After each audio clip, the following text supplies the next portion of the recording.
நீங்கள் ஒரு போட்டியில் இருக்கிறீங்க, ஒரு காம்படிஷன், கல்வியாக இருக்கட்டும், தொழிலாக இருக்கட்டும், வேலையாக இருக்கட்டும், ஏதோ ஒரு போட்டி இருக்குன்னு வச்சுங்களேன். இந்த போட்டியில் நீங்கள் ஜெயிக்கணும்னு நினச்சிட்டிங்கன்னா ஊர்த்துவ தாண்டத்தை வச்சிடணும் முதல்ல. பகவானே நான் ஜெயிக்கணும் அப்படின்னு. கண்டிப்பாக ஜெயிப்பார். வெற்றி நிச்சயமாக கிடைக்கும். எழுதி வச்சுங்க. அந்த ஆட்டத்துக்கு அந்த பவர் உண்டு. ஏன்னா அவர் வெற்றி பெற்றார்.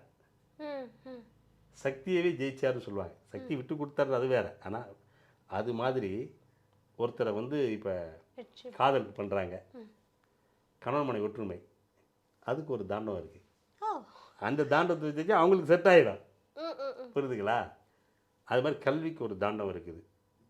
108 தாண்டம் ஒன்று ஒன்று ஒன்று ஒன்று ஒவ்வொரு விதமான அர்த்தத்தை கொடுத்து கொண்டிருக்கும். அது சந்தியா தாண்டவம், ருத்ர தாண்டவம், என்ன சொல்கிறீங்க, திருநள்ளாறில் ஒரு தாண்டவம் இருக்குது. திருநள்ளாறு கோயில், நீ கோயிலுக்கு போய் பார்த்தா தெரியும். நடராஜருடைய அந்த அந்த அந்த கால் ஸ்டெப்பு மாறி இருக்கும், கை மாறி இருக்கும்.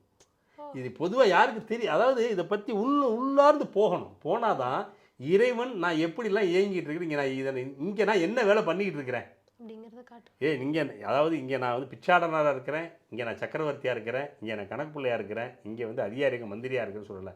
ஒரே இப்போ ஒரு நம்மகிட்ட இருக்க ஒரு முதலமைச்சராக இருக்குன்னு வச்சுக்கோங்களேன். செக்ரட்டரி இருக்கும் பொழுது அவர் முதலமைச்சர்.